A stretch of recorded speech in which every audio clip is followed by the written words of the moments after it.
Hello friends, welcome to Andhra foods top cookings. ఈరోజు వీడియోలో ఒక స్వీట్ రెసిపీని చూపించబోతున్నాను. అదేనండి చక్కెరపార. మైదా లేకుండా, షుగర్ లేకుండా హెల్తీగా గోధుమ పిండి బెల్లంతో ఈజీగా ఎలా ప్రిపేర్ చేసుకోవచ్చో చూపించబోతున్నాను. చూసేయండి, మీకు తప్పకుండా నచ్చుతుంది. నచ్చితే ఒకసారి మీరు కూడా ఇంట్లో ఇలా ట్రై చేయండి. ముందుగా ఒక బౌల్లోకి అరకప్పు వరకు తురిమిన బెల్లంని తీసుకోండి. నెక్స్ట్ ఇందులోనే అరకప్పు వరకు కాచి చల్లార్చిన పాలను వేసుకొని బెల్లంని కంప్లీట్గా కరిగించుకోండి. మీరు కావాలి అనంటే ఇదే ప్లేస్లో పాలకు బదులు నీళ్ళను కూడా వేసుకోవచ్చు. ఈ చక్కెరపార అనేది మరింత రుచిగా రావడం కోసం నేను ఇక్కడ పాలను వేసుకుంటున్నాను. చూస్తున్నారు కదా, ఇలా బెల్లం అనేది పాలల్లో కంప్లీట్గా కరిగిపోయిన తర్వాత ఈ బెల్లం పాలను ఒక పక్కన పెట్టుకొని నెక్స్ట్ మరొక మిక్సింగ్ బౌల్లోకి 2 కప్పుల వరకు గోధుమ పిండిని తీసుకోండి. ఇక్కడ నేను ఆశీర్వాద్ గోధుమ పిండిని తీసుకుంటున్నాను. ఈ గోధుమ పిండిలో మైదా పిండి అనేది అస్సలు ఉండదు.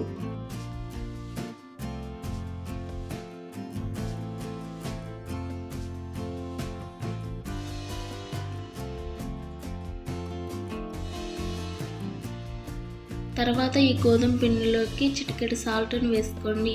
అలాగే మనం ఇక్కడ చేస్తున్న చక్కెరపార క్రిస్పీగా రావడం కోసం 2 టేబుల్ స్పూన్ల బొంబాయి రవ్వను కూడా వేసుకోండి. 1/2 టీ స్పూన్ యాలకుల పొడిని కూడా వేసుకోండి. ఫైనల్గా 2 టేబుల్ స్పూన్ల ఆయిల్ని బాగా హీట్ చేసి వేసుకోండి. మీరు కావాలి అనంటే ఈ ఆయిల్ ప్లేస్లో నెయ్యిని కూడా వేసుకోవచ్చు. నెయ్యిని బాగా కరిగించి 2 టేబుల్ స్పూన్లు వేసుకోవచ్చు. ఇక్కడైతే నేను నూనెను వేసుకుంటున్నాను. ఇలా నూనెను వేసుకున్న తర్వాత ఈ పిండి మొత్తాన్ని ఒకసారి బాగా కలపండి. చూడండి, మనం పిండి కలుపుకున్న తర్వాత ఇలా చేతితో పట్టుకుంటే ముద్దలా రావాలి. ఇలా రాకుంటే మరో 1-2 టేబుల్ స్పూన్ల నూనెను కానీ నెయ్యిని కానీ వేసుకొని ఇలా వచ్చేలా కలుపుకోండి. నెక్స్ట్ ఈ పిండిలోకి మనం ముందుగా రెడీ చేసి పెట్టుకున్న బెల్లం పాలని వడకట్టి వేసుకోండి. ఇలా వడకట్టి వేసుకోవడం వలన బెల్లంలో ఏమన్నా తారలు లాంటివి ఉంటే పోతాయి. బెల్లం పాలను వేసుకున్న తర్వాత పిండి మొత్తాన్ని ఇలా ఒకసారి బాగా మిక్స్ చేయండి. నాకైతే ఇక్కడ బెల్లంలో వేసుకున్న 1/2 కప్పు పాలే పర్ఫెక్ట్గా సరిపోయాయి 2 కప్పుల గోధుమ పిండికి. మీకు సరిపోనట్లయితే ఇంకొంచెం పాలు యాడ్ చేసుకొని పిండిని ఇలా సెమీ సాఫ్ట్గా కలుపుకోండి. చూడండి, పిండిని ఇలా విరిచి చూసాము అనంటే ఈ టెక్స్చర్ ఉండాలి. ఇలా పిండిని కలుపుకున్న తర్వాత మూత పెట్టేసి 10 నిమిషాల పాటు పక్కన పెట్టుకోండి.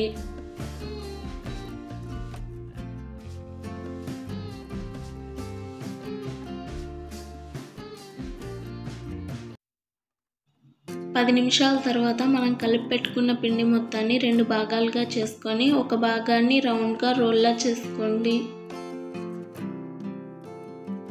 ఇలా ఒక భాగం పిండిని తీసుకొని ముందు రౌండ్గా చేసి తర్వాత చపాతీ కర్రతో రోల్ చేసుకోండి. అలాగే ఇక్కడ మనం రోల్ చేసేటప్పుడు పొడి పిండి ఏమీ వేసుకోవాల్సిన అవసరం లేదు.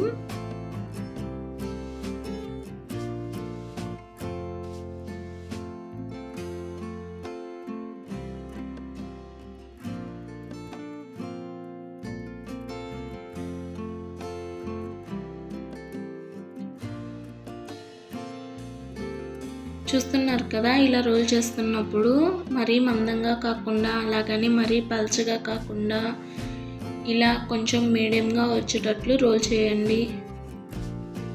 ఇలా చేసుకున్న తర్వాత నెక్స్ట్ మనం స్క్వేర్ షేప్లో కట్ చేసి తీసుకుందాం.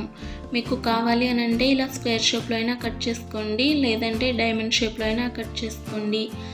ముందు ఇలా అంచుల వెంట కట్ చేసుకోవడం వలన చక్కెరపార అనేవి అన్నీ సమానంగా ఒకటే షేప్లో వస్తాయి. ఇలా కట్ చేసుకున్న తర్వాత అంచుల వెంట పిండి తీసేసుకొని స్క్వేర్ షేప్లో కట్ చేసుకోండి. ఇప్పుడు మీకు బాగా అర్థమవుతుంది. చూడండి, ఈ థిక్నెస్ వస్తే సరిపోతుంది. మరీ మందంగా కాకుండా మరీ పల్చగా కాకుండా.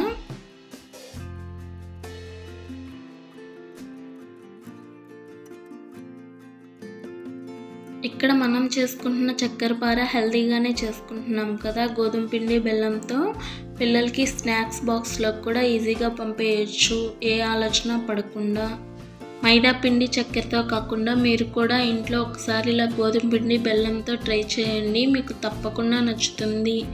పిల్లలకు కూడా స్నాక్స్ బాక్స్ ఈజీగా అయిపోతుంది. ఈ స్వీట్ మనం చాలా హెల్తీగా చేసుకుంటున్నామండి. పిల్లలకి తప్పకుండా నచ్చుతుంది. పిల్లలకి కాదు, పెద్దవాళ్ళకి కూడా. మీరు తప్పకుండా ఒకసారి ఇంట్లో ట్రై చేసి మీకు ఎలా కుదిరింది అనేది నా కామెంట్ సెక్షన్లో కామెంట్ చేయండి. ఇలా అన్ని స్క్వేర్ షేప్లో కట్ చేసుకున్న తర్వాత ఈ మొత్తాన్ని ఒక ప్లేట్లోకి తీసుకోండి. ఇంకా మిగిలిన పిండి కూడా సేమ్ ఈ ప్రాసెస్లోనే చేసుకోండి. చూడండి, నేను అన్నీ చేసుకున్న తర్వాత ఇన్ని అయ్యాయి. ఈ ప్లేట్ ఒక పక్కన పెట్టేసుకొని నెక్స్ట్ స్టవ్ వెలిగించుకొని కడాయిలో డీప్ ఫ్రైకి సరిపడా ఆయిల్ వేసుకోండి. ఆయిల్ వేసుకున్న తర్వాత ఫ్లేమ్ని మీడియం ఫ్లేమ్లో పెట్టుకొని ఆయిల్ని కొంచెం హీట్ అవ్వనివ్వండి. ఆయిల్ బాగా హీట్ అవ్వాల్సిన అవసరం ఏమీ లేదు. చూడండి, ఆయిల్ ఇలా కొంచెం హీట్ అయితే సరిపోతుంది. నెక్స్ట్ ఇందులోకి సరిపోయినన్ని చక్కెర పార వేసుకోండి. ఇలా సరిపోయినన్నే వేసుకోండి. ఆయిల్లో మరీ ఎక్కువ వేసుకున్నారు అని అంటే ఈ చక్కెర పార అనేవి లోపల వరకు బాగా ఫ్రై అవ్వవు. ఇలా ఆయిల్లో పట్టినన్ని వేసుకున్న తర్వాత ఒక గరిటెతో మధ్య మధ్యలో కలుపుతూ ఫ్లేమ్ని అస్సలు పెంచకుండా మీడియం ఫ్లేమ్లోనే ఈ చక్కెర పార లోపల వరకు ఫ్రై అవ్వనివ్వండి.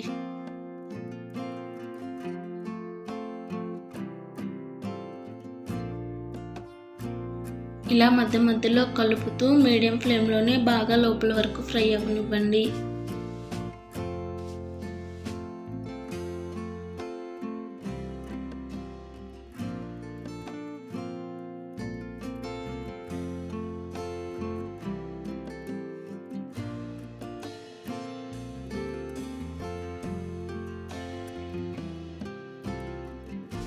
చూడండి, ఈ చక్కెర పార గోల్డెన్ బ్రౌన్ కలర్ వచ్చాయి కదా, ఇలా ఫ్రై అయితే సరిపోతాయి. ఇంకా ఇవన్నీ ఒక ప్లేట్లోకి తీసేసుకుందాం.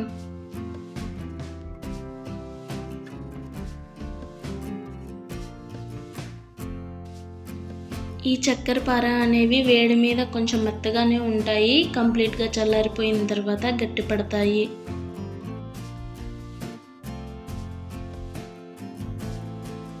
అంతేనండి, ఇంకా మిగిలినవి కూడా సేమ్ ప్రాసెస్లో ఫ్రై చేసుకోండి. ఫ్లేమ్ని మీడియం ఫ్లేమ్లో పెట్టుకోండి. ఇక్కడ నేను తీసుకున్న 2 కప్పుల గోధుమ పిండికి నాకు ఇక్కడ ఇన్ని చక్కెర పార అయ్యాయి. చూస్తున్నారు కదా ఎంత క్రిస్పీగా వచ్చాయో, చాలా రుచిగా ఉంటాయి. అంతేనండి, మీకు కనుక నా వీడియో నచ్చితే ఒక లైక్ చేయండి. అలాగే ఇలాంటి మరెన్నో రెసిపీస్ కోసం మన ఛానల్ని సబ్స్క్రైబ్ చేసుకొని పక్కనే ఉన్న బెల్ ఐకాన్ని యాక్టివేట్ చేసుకోండి. అలా చేసుకోవడం వల్ల నా నోటిఫికేషన్స్ మీకు త్వరగా అందుతాయి.